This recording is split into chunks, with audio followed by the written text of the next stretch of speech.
So then, I guess we are all ready. Yeah, Good. Then it's my pleasure to introduce Weikun He, who will talk about equidistribution of linear random walks on the torus. Okay, thank you very much. Thank you for the invitation. I'm very happy to give this talk, even I couldn't be there. So this is about linear random walks on torus, and everything I'm going to say, everything that is new is joint work with Nicolas de Saxcé. So the object is torus, d-dimensional torus, which is Rd quotiented by Zd. And we consider the group of linear, the semigroup of linear transformations on the torus, that is the group, all the matrices with integer coefficient and non-circular.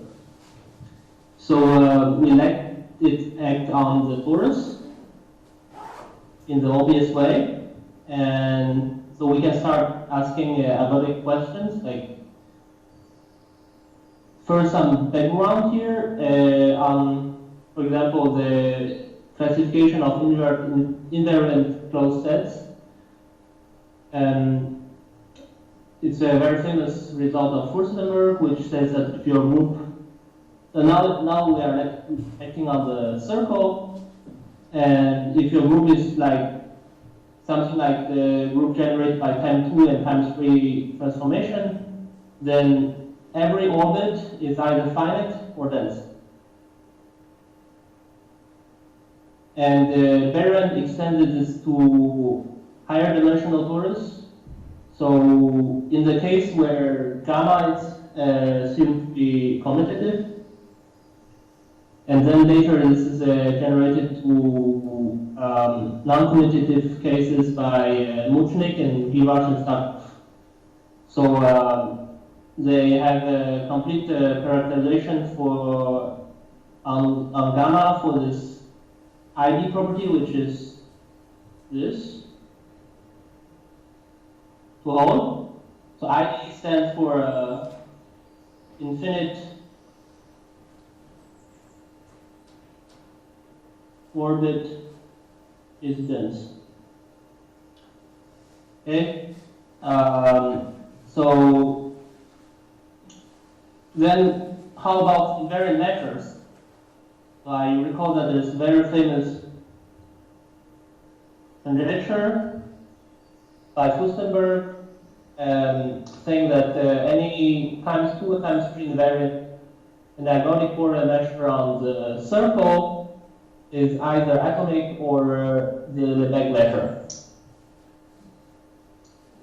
And this is, as all of you know, that this is a very difficult question. But in other setting, we can give a answer to give a classification of invariant measures namely in the semi-simple setting. So from now we assume that the group, the semi-group we consider is inside SID of Z. And the diversity closure of gamma, which we denote by G, is semi-simple with compact factor. In addition, we assume that the action of gamma on QD is irreducible. This means that no finite union of subspaces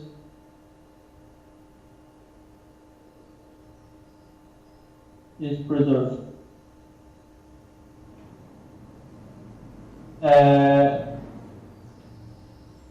Equivalently, this means that no finite index subgroup X preserves any non-trivial subspace.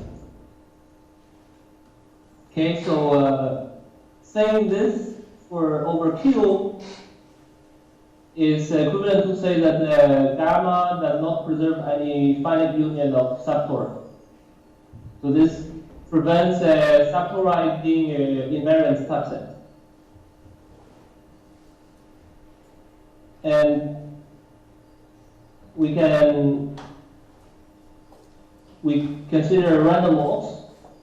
To define random walk, we need a measure mu on gamma, which we assume that the support generate gamma. And for simplicity, we assume here that the gamma is finite exponential moment, which means there is some alpha positive such that this integral is finite. Okay.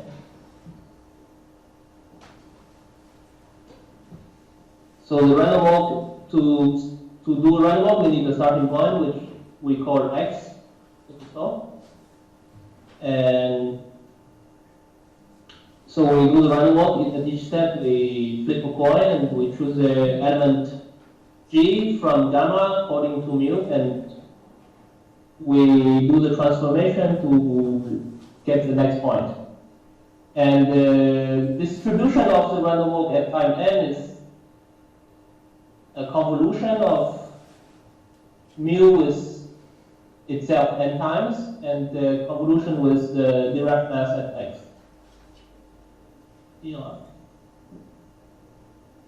Okay, so this is the distribution at time n, and we are interested in the asymptotic behavior of this distribution. First, let's recall what we can get from the work of Benoit.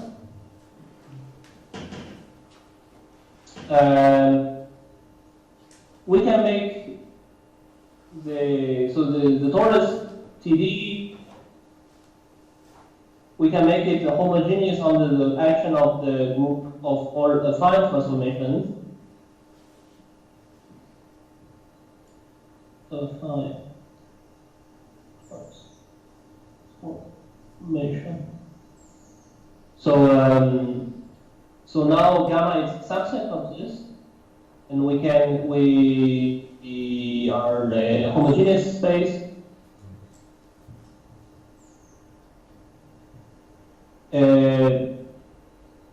So now we can say what the result of Bourgain says in this case. First, I recall that in their result, this semi-simplicity is needed. So that's why I assume here. So first, invariant subset, we know that we get again the result that every orbit is either finite or n. And we also have the classification of mu stationary measure. So they are either atomic or the Haar measure, or any convex combination of this.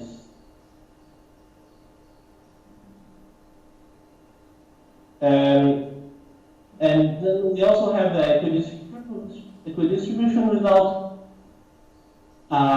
So if we consider this the double mean of all the distributions from time 1 to time n, it converges in the weak star topology to the Haar measure if the starting point is irrational, and it converges to the uniform measure on the finite orbit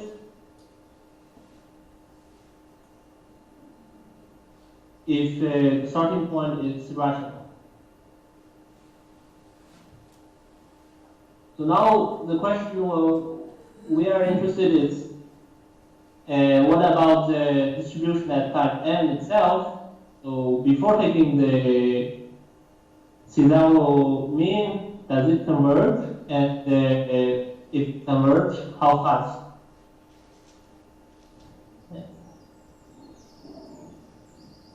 So here's the main result. First, it was proved. The first result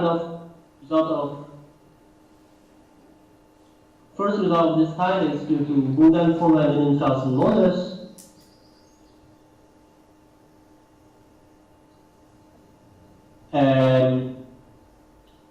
Where they assume that gamma acts on RD strongly irreducibly, and gamma contains a proximal element.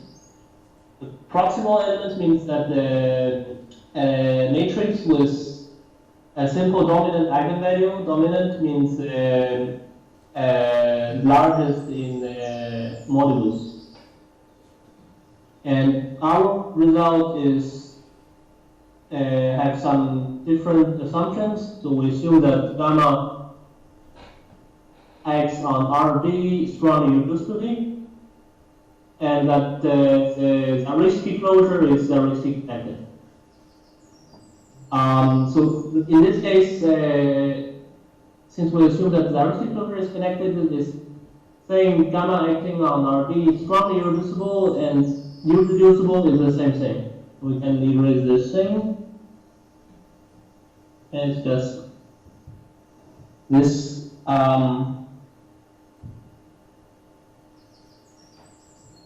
And the result is qualitatively, it says that we have convergence of this distribution. So without the Cesaro mean, whenever the starting point is irrational. And moreover, we have this result quantitatively, which says how fast we convert. So it's a bit technical to state and stay here for some time for you to read. So to test how fast we converge, we consider Fourier coefficients, which means we consider trigonometric test functions, and by Y's equidistribution criterion, we know that we have this convergence if only if every Fourier coefficient at non-zero frequency goes to 0 as n goes to infinity.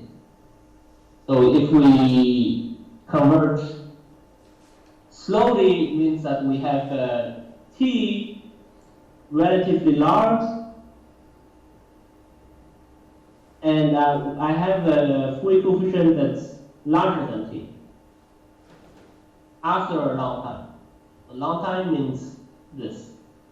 And this is A is my frequency where I detect this large Fourier coefficient. Okay? And so whenever we have this, it means the starting point is close to a rational point. How close? It is exponentially small in n, close to a rational point with a bounded height. So bounded height means this. Okay?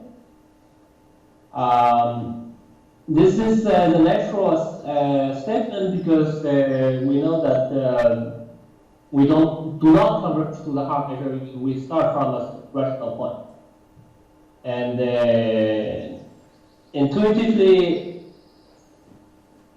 we do not converge fast. The half measure, if only if we are close to a rational point, was close to a finite point. So there's missing a prime at the first x, right? So this exists x and 1 over q? Yes. Okay. Thank you. Yes. The x is my starting point. Yeah. And x prime is a perturbation of the starting point that makes this a finite orbit. Okay. And also this exponent here, lambda, you can pick it anywhere between 0 and lambda 1, where lambda 1 is the top Lyapunov exponent of the random walk. So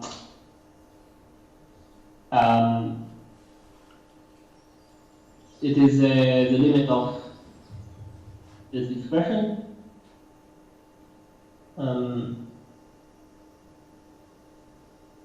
Okay.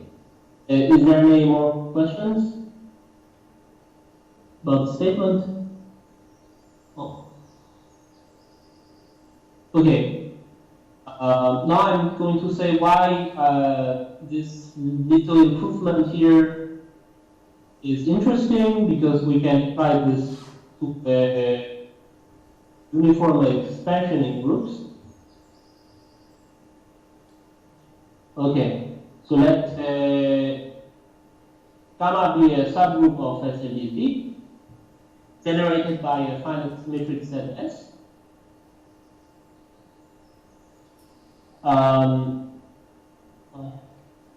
We consider all its concurrence groups, that is the subset of all its elements which are congruent to the identity matrix, modulo Q, where Q is a positive integer. And there's a question is asking whether the family of Cayley-Schreier graphs associated to this quotient forms a family of expander graph. And so coercivity in values, they prove that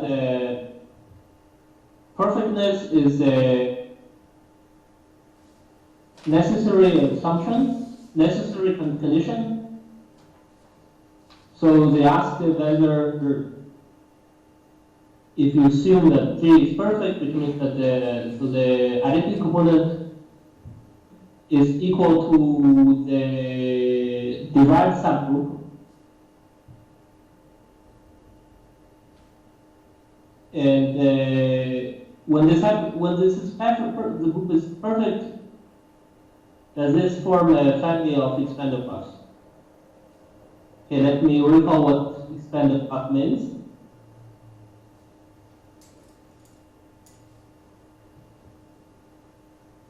So, given a finite graph of vertex at D at the edge at E, we define its trigger constant to be minimum of this expression, okay? Where we run over all subsets of vertices of at most half of all the points, and we divide the size of the boundary by the size of the set. The boundary is all the edges that connects point in the set to a point outside the set. And here's an illustration of the graph, and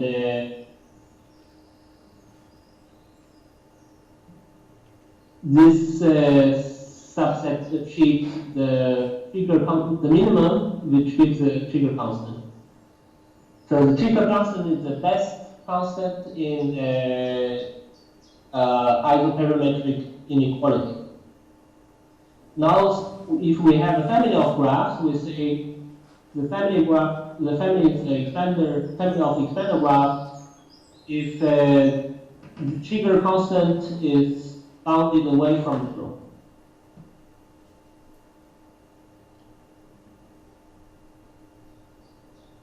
So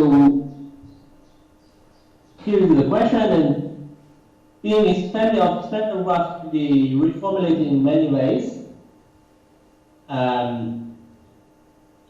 In terms of property tau, with respect to the family of congruent subgroups, or you can take the finite closure of gamma, you let gamma act on it.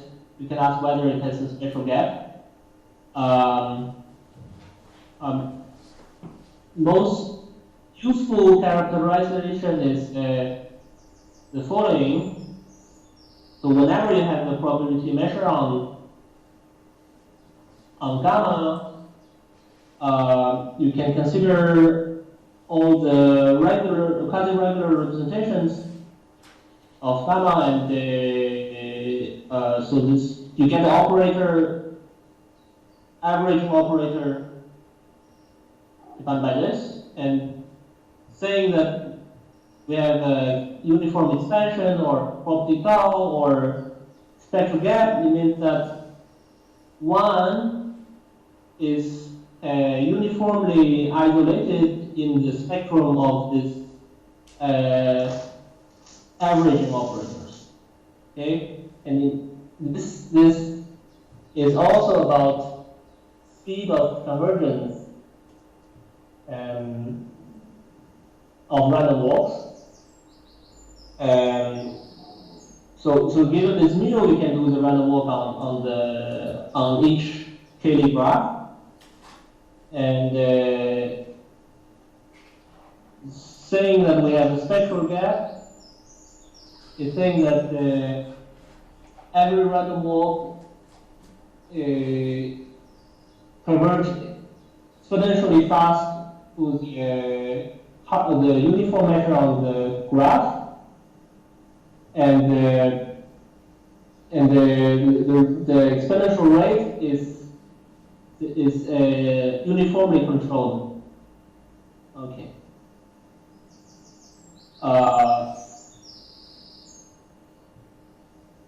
So previously, Cosifidi and Mario, they proved that if you restrict Q to the set of all square-free integers, then we have a family of external graphs. In other work, Bourgain and Mario proved that if the heuristic closure is SLD, then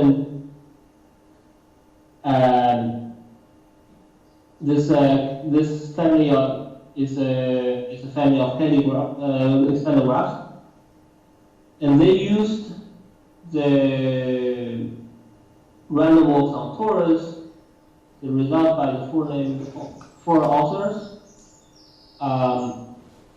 Now with our improvement, okay, we can say that we can give a positive answer when G is simple. Is there any question about this? Okay.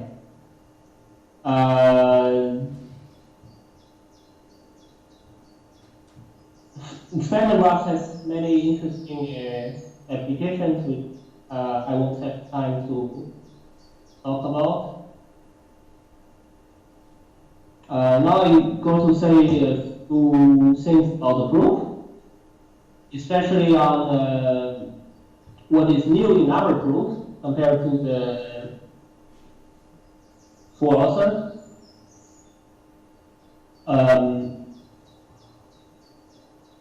So the first half of the proof in both our proofs is to say that if you have one large Fourier coefficient and you have many others, let's denote AT, the set of all Fourier coefficients that are larger than T. Given the measure mu on the torus, okay?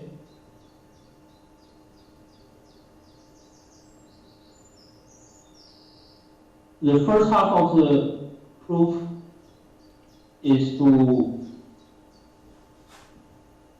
say that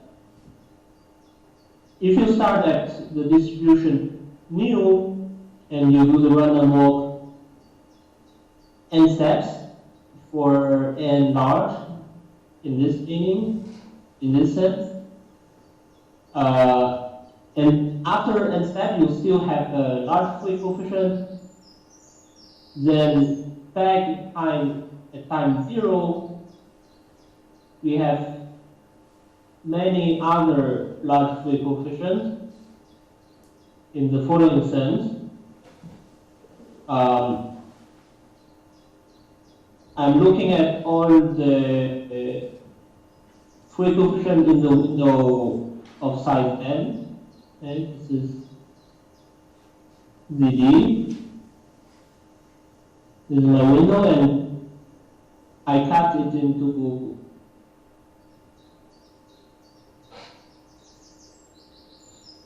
cubes of size n, and it's roughly saying that this expression is saying that in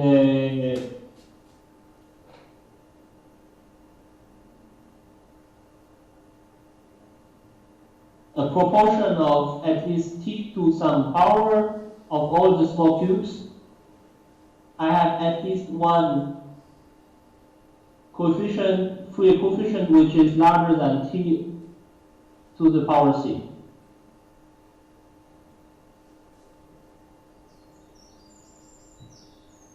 So this then we use harmonic analysis to say what it means on the torus. At the first half of the proof is focusing on proving this proposition. So this is where our proof differs from the proof of Bourgain, Furman, Lindenstrauss and Mozes.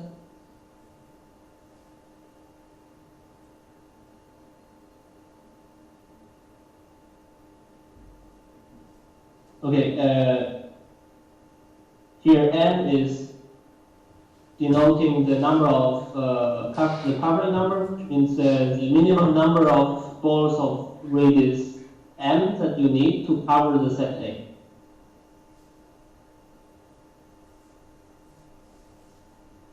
So why is it possible? Here's a heuristic.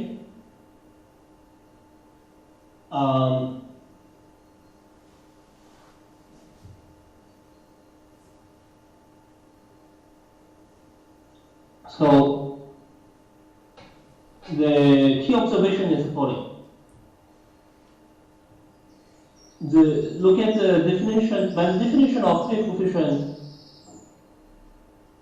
the free coefficient of mu convolved with nu is a double integral like this. Then we can take the 2k's power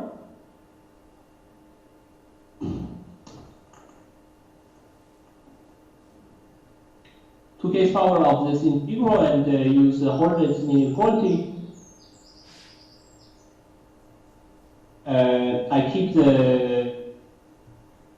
this d mu x, and I take the 2k's power of the inside, then I develop. I get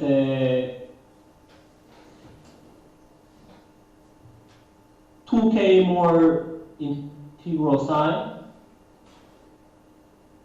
and if I regroup them, I get this expression.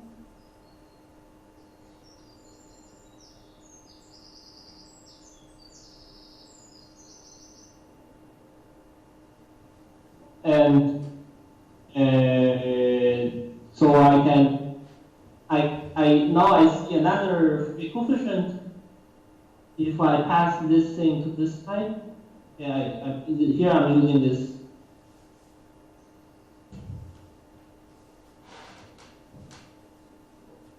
And I get back to an average of free coefficient and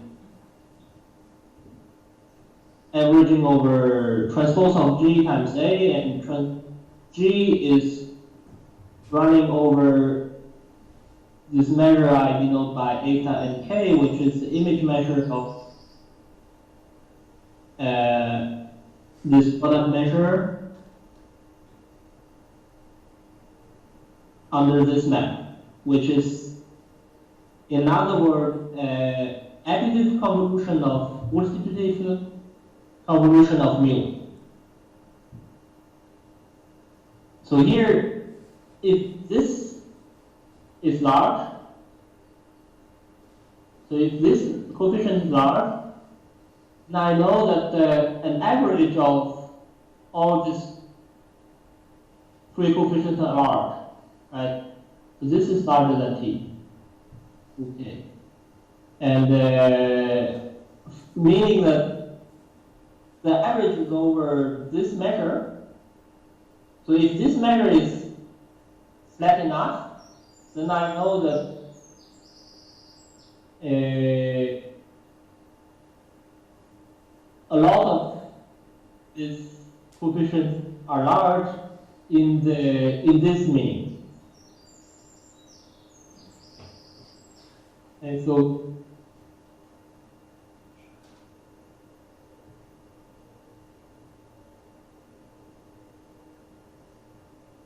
what I'm saying is just if you can show that this is a very flat measure, then we prove the proposition.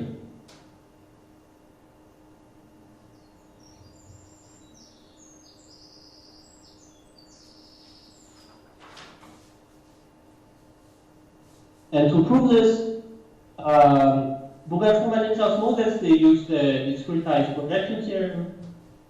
And our approach here differs. We proved Fourier decay for the convolution of, for the multiplicative convolution of mu. Any questions so far?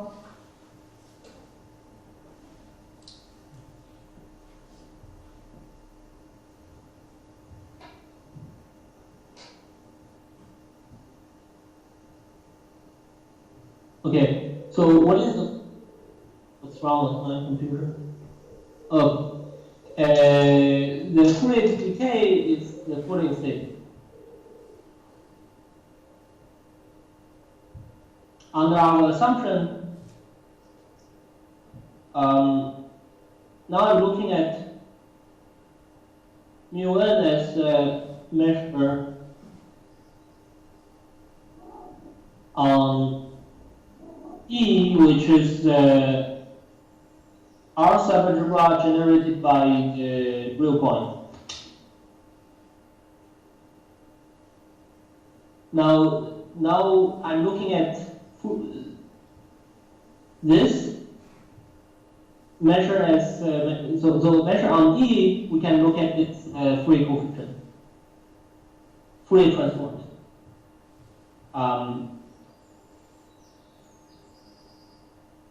So the result is within some range,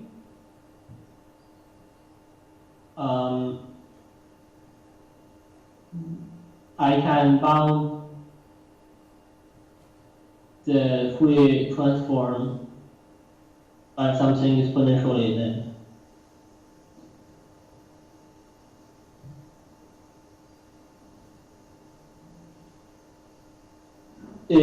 Any kind of result of this kind of Fourier decay is saying some regularity on the measure.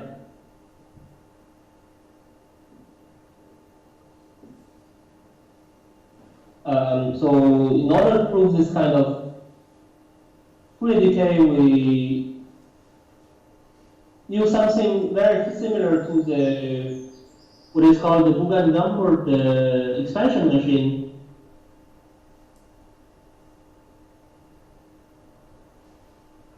Which consists of 3 steps: non-concentration and L2 flattening and quantum randomness. That is, these 3 steps is in the Bourgain number method. This Bourgain number method is used in all the uniform expansion result I mentioned above. Okay, now in our proof, in order to prove our Fourier decay, we also have 3 steps. First, we show that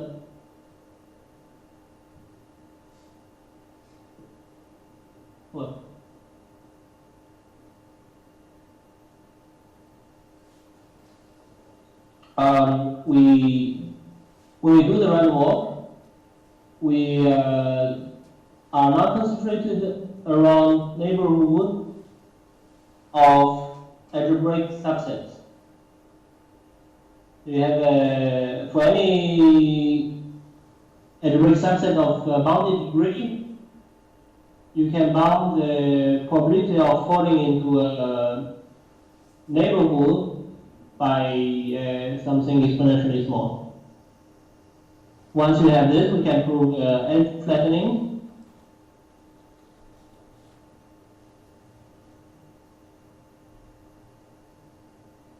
L2 flattening means I recall that my notation is this eta and k is you do multiplicative convolution n times, and you take k copies of k independent copies of that, and you do additive convolutions. L2 flattening is saying that if you do more steps, like 2n and 2k, then you decrease the L2 more.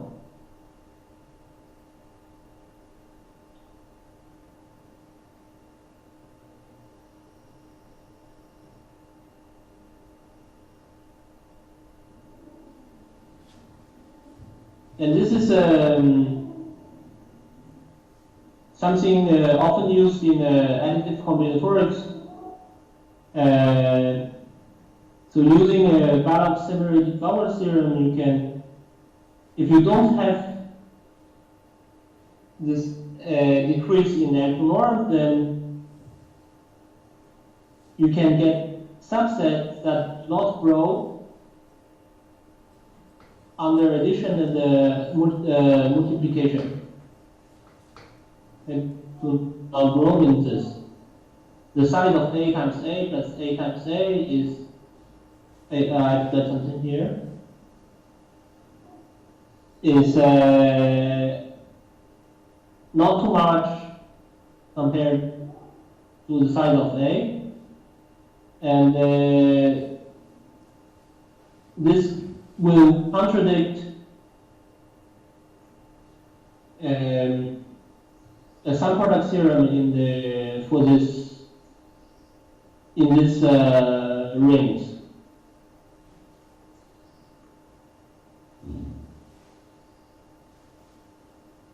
And finally, once we have L2 flattening, we can repeat this to iterate this inequality, and we get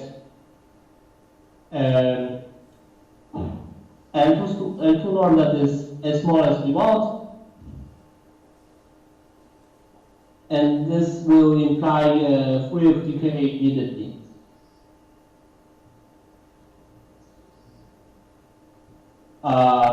So that's an outline of the proof.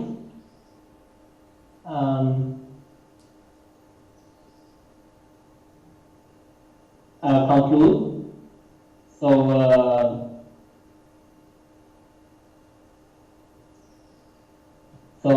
first, the result is to be true under the assumption I gave at the very beginning, that this does not preserve any finite union of subtora, and the heuristic closure is semi-simple without compact factor.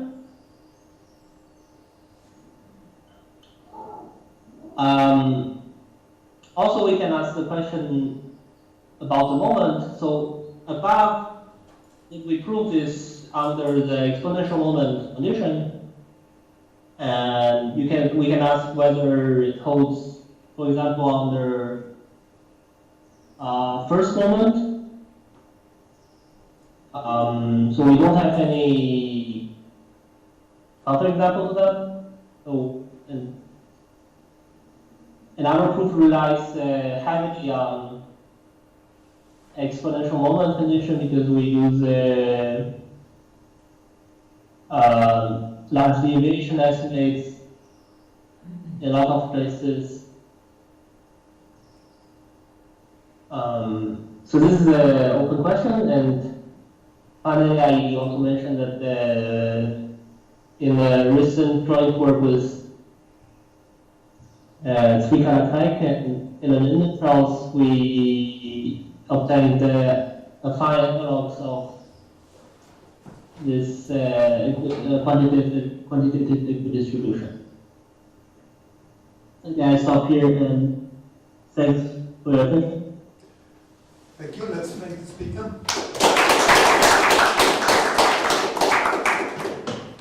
Questions? Do we have questions? So in many of your theorems, you assumed that the group, the Zariski closure, I guess, is connected. Is this a necessary condition, or is it just a technical artifact?